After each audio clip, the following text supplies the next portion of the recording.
가기사는 증시 각도기. 드디어 왔습니다. 뭐가 왔어요? 드디어 금요일이 왔습니다. Thanks God, it's Friday. 네, 한 주간 정말 고생 많으셨고요. 이번 한 주의 마감을 하면서 이게 뭐지? 하는 생각이 들었습니다. 특별히 이제 미국에 계신 분들, Good evening. 네, 미국에 계신 분들, 저희가 이제 국제화 채널이 되었어요. 참 한 20-30개국에서 들으시는 것 같아요. 물론 어떤 국가는 한 명이 대표해가지고 들으시는 나라들도 꽤 되긴 합니다만, 그래서 참 영어를 이렇게 못하고도 세계인이 되었다 하는 그런 뿌듯한 어떤 일종의 자부심.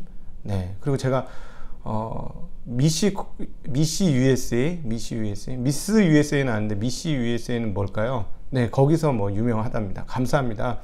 부족한데도 불구하고 이렇게 사랑해 주셔서. 그리고 저희 채널이 이 주인장을 닮아서 진짜 골 때리는 채널이에요. 그 뭐냐면은 구독자보다 조회수가 훨씬 많아. 즉 관람객이 많아. 네, 구독과 관람 모두 감사합니다. 그리고 뭐 구독과 좋아요는 이런 거 우린 안 하잖아. 우린 그런 거 안 하고 알람 설정은 하시면 좋겠다. 왜냐면 알람 설정을 해야 저희가 이제 올리는 시간, 특별히 아침에, 저녁에는 트래픽이 덜 걸리는데 아침에 트래픽은 무지하게 걸립니다. 그래서 올라가는데 시간이 엄청나게 걸려요. 그래서 그 종을 설치를 해 놓으셔야 딸랑딸랑 한다는 거죠. 실제로 핸드폰에서 딸랑딸랑 소리가 나는지는 저는 잘 모르겠습니다. 네, 어쨌든 미국 시장 정리 시작을 하겠는데요. 미국 시장을 한마디로 표현을 하면 그들만의 리그, 그러나 또는 그들만의 리그, 그런데 이런 정도로 표현할 수 있을 것 같아요. 어제 사실은 저는 미국 시장 주식 장마감한 거는 눈에 별로 들어오지 않았어요. 왜냐면 제가 한국에 있기도 하고 뭐 몇 가지 이유가 있는데 그 이유를 한번 설명해 보도록 하겠습니다. 오늘은 1.5배속으로 안 할게요. 천천히 할게요. 1.5배속으로 들으실 분 알아서 1.5배속 듣고, 왜냐하면 이거 생각을 좀 해야 되기 때문에 그렇습니다. 자, 이번 주 들어와서 지난주 이후로 가장 눈에 띄는 시장은 주식시장도 주식시장이지만 어디냐면 채권시장이었어요. 채권시장. 자, 그리고 발표되었던 몇 가지 지표들이 있습니다. CPI가 0.6% 상승했죠. 7월인가? 하여튼 전월 대비 0.6. 그 다음에 PPI가 먼저 발표됐었죠. 그것도 0.6 올랐죠. 자, 이번엔 수입 물가지수가 7월 수입 물가지수가 발표됐는데 이건 0.7 상승했습니다. 자, 0.7 상승했어요. 자, 이거 뭐야? 연율로 환산을 해보면 어떻게 된다? 12개를 더 곱해야 되니까 어마무시하게 높은 상승률이다. 수입 물가 상승률이고 소비자 물가 상승률이고 생산자 물가 상승률이다. 그렇다면 이렇게 되면 어떻게 해야 된다? 인플레이션이 나는 거지 뭐. 이 상태로 계속 간다면. 이 상태로 계속 가지는 않겠지만 예를 들자면 가정을 하는 거죠. 이 퍼센테이지가 그대로 다음 달에도 가고 그 다음 달에도 간다 이러면 이거 뭐야 하고 굉장히 그 인플레이션이 높게 나는 거죠. 근데 연준은 이렇게까지만 얘기한 거예요. 내가 2% 정도의 타겟팅, 항상 우리 한국은행 그 홈페이지도 마찬가지예요. 가보면 안정적인 물가하면서 2% 물가 목표예요. 그러니까 그 연준은 우리 카피하잖아요. 그러니까 연준도 2% 정도가 항상 물가 목표치인데 이 2% 물가 목표치에 그렇게 이렇게 매이지 않겠다, 이런 뉘앙스를 지난주 초에 줬지 않습니까? 그러면서 이제 뭔가 이렇게 조짐이 좀 이상해지는 거잖아요. 분위기가, 전체 금융시장 분위기가 이상해지는데 그거는 2%잖아. 근데 지금 0.7%씩 이런 식으로 되면은 석 달이면 2%예요. 그쵸? 그러면 이게 아니지. 석 달이면, 죄송합니다. 손가락이 이상해. 석 달이면 2%예요. 그러니까 그러면은 이게 더 늘어난다면 어떻게 돼요? 인플레이션이 커지고. 그러면 연준에서 내가 언제 3% 4% 하는 걸 용인한다고 했느니, 나는 2%는 조금 봐준다고 해서 2.3%까지는 오케이. 2.4% 봐줄게. 2.5% 그래, 마지막 2.5%. 근데 3% 안 되지. 이렇게 할 수 있잖아요. 그쵸? 자, 요거 이해되시죠? 요거 하나 갖고 가야 됩니다. 생각의 덩어리로 요거 하나 설정했죠? 자, 다음. 요런 상황에서 미국 국채 발행이 됐어요. 미국 국채가 이번 주 얼마? 1120억 국채 발행이 된다 그랬어요. 근데 진짜로 이게 불안하다 했는데 어떻게 됐냐? 요번에는 260억 달러 규모의 30년물 국채가 발행됐는데 1.406%로 발행이 됐습니다. 응찰률은 2.14%, 이전은 얼마? 2.4%. 응찰률이 드디어 떨어졌어요. 물론 30년물이라 그렇습니다. 3년물이라든가 10년물은 상당히 높은 응찰률, 2.4배 정도 수준의 응찰률에서 잘 발행이 됐어요. 꽤나 많은 양이. 근데 30년물은 좀 기니까 그랬는데 그냥 여기서 끝나느냐. 자, 채권 금리 보자는 거예요. 10년물 지금 0.718%. 응? 뭐라고? 0.7? 예, 이렇게 하셔야죠. 이렇게 하셔야 돼요. 우리 독일마을 분들은 이렇게 해서 0.7이라고? 이렇게 하셔야 됩니다. 왜냐하면 얼마 전까지만 해도 0.5였어요. 그쵸? 기억나시죠? 0.5대였습니다. 지금 8주 내 최고 가격으로 올랐고요. 그러니까 그 8주 전쯤 했을 때는 뭐냐면 이제 채권은 막 그 이해가 안 된다고 했잖아요. 제가. 아니, 도대체 더 이상 올라갈 게 얼마나 남았다고, 얼마나. 예를 들자면 우유잔으로 우유병에다 물병에다 물 넣으면 거의 목 근처까지 찼는데 요만큼 남은 걸 가지고도 많이 먹을 게 있다고 싸우는 것 같은 느낌이 들어서 이게 도대체 신기하다 이런 말씀 드렸는데 드디어 물수위가 빠지면서 공간이 넓어지기 시작하는 거죠. 금리가 올라가면 채권 가격이 떨어진다. 이렇게 항상 봉대가 있어요. 금리가 올라가면 채권 가격이 떨어진다. 자, 봉대 금리가 올라가면 채권 가격이 떨어진다. 됐죠? 채권 가격이 떨어진 거예요. 예, 8주 만에 최고로 많이 떨어진 거죠. 자, 그럼 30년물 1.424 이건 더 올랐어요. 6bp가 올랐습니다. 0.4 얼마 전까지 1.4 이거 얼마 전까지만 해도 1.1이었어요. 예. 이거 웬일이야. 이게 웬일이야. 자, 그럼 여기서 이것의 함의는 무엇인가를 생각하셔야 돼요. 이것의 함의는 일단은 뭐 발행하기 위해서 너무나 많은 물량을 1120억이면 애들 장난이니? 뒤에 놀이터 미끄럼틀 가격이니? 그거 아니잖아요. 그쵸? 엄청난 금액이잖아요. 1120억 달러면 얼마예요? 한 140조? 이 정도 맞죠? 140조 이 정도 되는 거죠? 대략. 예. 오. 그러니까 이거 근데 여기서 끝날까요? 발행 또 해야 될까? 발행 안 해야 될까? 또 해야 되죠. 또 해야 되죠. 근데 여기다 PPI, CPI, 수입 물가까지 같이 붙었어. 자, 그럼 여기서 이제 연준은 무엇을 할 것이냐? 이 고민을 시작해야 된다는 겁니다. 제 얘기는. 그러니까 물가 상승률이 오르니까 경기가 회복된다. 경기가 상당히 많이 회복되는 거다. 물가 상승률이 좋게 올라오니까. 경기 안 좋을 때 물가 상승률이 떨어지지 않냐. 아무도 물건 안 사니까 그냥 떠리떠리 치니까 물가 떨어지지. 100% 받던 아주 좋은 옷값이 막 50% 세일, 80% 세일 하니까 물가가 떨어지는 거지. 그러니까 디플레보다는 인플레가 좋지 않냐. 오케이, 거기까지는 오케이. 근데 그걸 얘기하는 게 아니잖아요, 지금. 이런 식으로 계속 가서 인플레이션이 계속 나면 연준이 과연 어떤 태도를 취하겠느냐. 2023년까지 아무것도 안 하겠다 그랬어. 인플레이션 관련해서 아무 짓도 안 하겠다. 그래, 니들 마음대로 해라. 놀아. 얘들아, 나가서 놀아. 엄마는 옆에 안 갈게. 뭐 이런 분위기였잖아요. 니들끼리 놀아. 불장난만 하지 마. 뭐 이랬는데 지금 불장난 하려고 그러는 거잖아. 느낌이. 그쵸? 조금 그런 게 있었잖아요. 자, 그러면 여기서 이제 우리가 떠올려야 되는 단어들이 있습니다. 어떤 단어인가요? YCC. 저희는 이제 영어는 안 해야 되는데 Yield Curve Control. 자, 이건 제 표현으로는 금리 상승 막아내기. 예. 금리 상승 꾸겨넣기. 이게 이번에 말한 연준의 Yield Curve Control이라고 저는 생각을 하는데, 자, 과연 어떻게 할 것이냐예요. 그런데 여기서 이제 고민해야 될 게 10년물 금리가 그럼 0.718, 그리고 0.5대에서 이렇게 올랐으니 뭐 거의 40% 올랐네, 금리가. 이게 웬일이니? 그 다음에 30년물 1.1에서 1.4 올랐으니 이것도 마찬가지로 한 30% 올랐네. 웬일이니? 그런데 말입니다. 이 금리를 높은 금리라고 얘기할 수 있나요? 10년물 0.7%가 높니? 너 같으면은, 너 은행에다 10년 박아놓으면은, 10년 1억 박아놓으면은, 한 달에, 1년에 70만원씩 줘가지고, 700만원, 10년 뒤에 1억 700만원 줬는데, 그거 좋니? 이게 맞니? 이건 아니잖아요. 그쵸? 이건 아니에요. 죄송합니다. 자꾸 이렇게, 제가 취하다 보니까 자꾸 반말이 나가네. 죄송합니다. 이해해 주세요. 네. 구독자 수보다 조회수가 많은 좀 이상한 채널이에요. 그러니까, 이 주인장도 참여자도 이상한 거지 뭐. 근데 어쨌든 다시. 자, 그러면, 이 금리 자체를 높다라고 볼 수는 없잖아요. 그쵸? 그러니까, 도대체 연준은 어디까지 용인을 해줄 것이냐.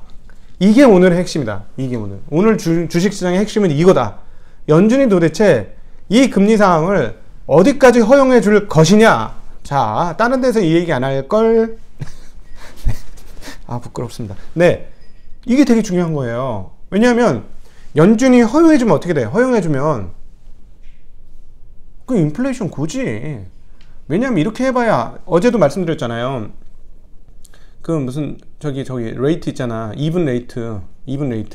무슨 이븐 레이트? 금리 이븐 레이트 있잖아요. 즉 마치 BEP처럼 브레이크 이븐 레이트 아닌가? 갑자기 제가 단어를 1년 10년물 금리 타겟팅한 가격이 어제 1.66이었어요. 근데 이게 2를 넘어가게 되면은 연준에서는 긴축을 해야 될 수밖에 없을 겁니다. 보통 그 2% 정도, 그러면 약간 그걸 허용해 준다 그러면 2가 아니고 2.1, 2.2 이렇게는 될 수 있는데, 어찌되었거나 이게 2%를 넘어가게 되면은 연준을 돈을 빼든가 금리를 올리려고 하든가 뭔가 조치를 할 수밖에 없을 것인데, 그 버퍼가 조금 올라갈 수 있어요. 그 월스트리트 저널에서 얘기한 것처럼 그렇게 된다면 BER이네, BER. 네. 근데 지금 어디까지 허용해 줄 거니? 이게 핵심이에요. 만약에 허용을 많이 해준다면 어떻게 될까요? 허용을 많이 해준다면 감사합니다. 잘 받아 먹겠습니다. 이렇게 되는 거죠. 특별히 위험자산 시장은 이렇게 된다는 겁니다. 왜 제가 이 부분을 이렇게 강조해서 말씀드리냐면, 단순히 금리가 오른 거로 표현하기에는 애매한 거예요. 보통 제가 지난번에 이 금리 처음 올랐을 때, 그 다음에 뭐가 떨어졌어, 뭐가 폭락했어, 금값, 은값 폭락할 때 그 은값 폭락한 이유가 뭐라고 그랬어요? 달러 가격이 올라서 그랬다고요. 달러 가격이 오른 이유는 뭐야? 금리가 올랐으니까 달러를 들고 있으면 금리 이자가 같이 올라갔다. 달러 가치가 올라갔다. 이자를 많이 주니까 다른 나라 거보다. 그러니까 그래서 금값이 떨어졌다 했는데, 이번에 달러는 어떻게 됐어요? 움직이지 않았어요. 달러는 움직이지 않았습니다. 달러는 움직이지 않았는데 금리만 움직였다는 거예요. 금리만. 예. 그러니까 이 금리가 올라간 이유는, 핵심은 너무 움찰이 많았고, 즉 채권의 홍수죠. 예, 채권의 홍수가 계속되고 있는 것이고, 채권의 홍수는 결국 금리를 밀어서 위로 올릴 것이고, 근데 연준이 허용하는 범위가 어디까지인지는 잘 모르겠고, 이게 이렇게 올라가서 뭐 CPI도 올라가고 PPI도 올라가고 이런 것들이 같이 이렇게 올라가면 자산 가격은 어떻게 될 거다? 자산 가격은 올라가겠죠. 더 허용해 주는 범위 안에서. 허용을 안 해주면 몰라요. 허용을 안 해주면 이제 시장 무너질 수 있습니다. 근데 허용을 해준다면 시장은 더 많이 올라갈 수 있죠. 예, 이렇게 되는 겁니다. 오늘 굉장히 좀 까다로운 말씀을 드렸는데 우리 도기마을 분들은 다 알아들으셨죠? 네, 감사합니다.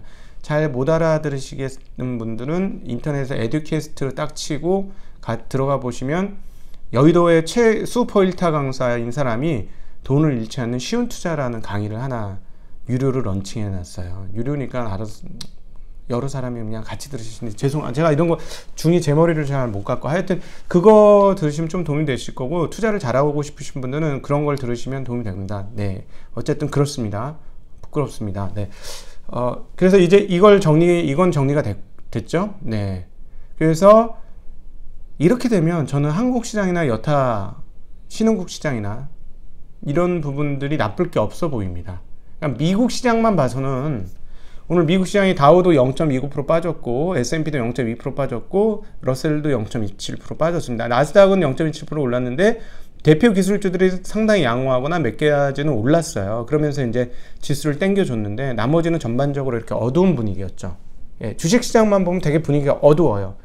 근데 미국 시장의 어두운 분위기가 한국 시장에 그대로 전이될 것이냐? 그건 잘 모르겠다는 거예요. 왜냐하면 채권시장 동향이 좀 이상하다는 거죠. 예, 물론 채권시장의 동향이 이상한 것은 너무 많은 반응을 했기 때문에 그렇긴 하다. 네. 그래서 근데 이제 이 반응이 여기서 끝날 것이냐, 앞으로는 없을 것이냐, 지금 계속 돈 줘야 되지 않습니까? 지금 오늘 뭐 빠졌다는 이유로 드는 게 저거잖아요. 그 민주당하고 공화당하고 합의가 안 돼가지고 좀 미뤄질 것 같다. 그러니까 당장 뭐 돈이 제대로 안 나가니 문제가 되지 않겠느냐, 뭐 이런 거예요. 그러니까 사실은 저는 그렇게 보기보다도 뭐 많이 올랐으니까 좀 빠졌죠. 숨고르기 조절이죠. 네. 이것도 부양책 뭐 해결되면 또 다시 오르겠죠. 가격 부담이, S&P는 사상 최고치 근처잖아요. 그러니까 가격 부담은 항상 있어요, 지금 미국 시장은. 근데 그것을 지탱해 줄 수 있는 무엇인가가 있는데, 제가 일단 금리 시장을 보면서 신흥국을 좋다고 얘기했지만, 금리 시장이 이런 식으로 풀려가지고 연준이 개입을 해서 막거나 금리를 막거나 또는 그냥 내버려 두면 시장은 분위기는 계속 좋을 수 있을 것 같습니다. 그러나 너무 여기에 대해서 위기감을 이렇게 돈을 뺀다, 이거는 시장을 하락하게 하는 요인이 될 거예요. 그래서 그렇게 정리를 하시면 무난하지 않겠는가 싶습니다. 예. 달러 지수가 93.24였고요. 유로 달러가 1.1815로 많이 올랐습니다. 엔은 106.93으로 분위기는 뭐냐면 유로가 최고 강세, 예. 그 다음이 달러, 그 다음이 달러보다 엔보다는 달러가 조금 강세.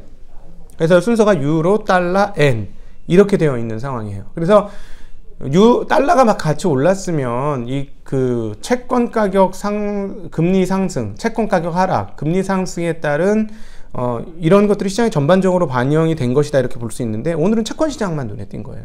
채권 시장 지 혼자 노는 거예요. 그래서 오늘은 시장에서 주식 시장보다는 채권 시장이 훨씬 더 눈에 띄었다.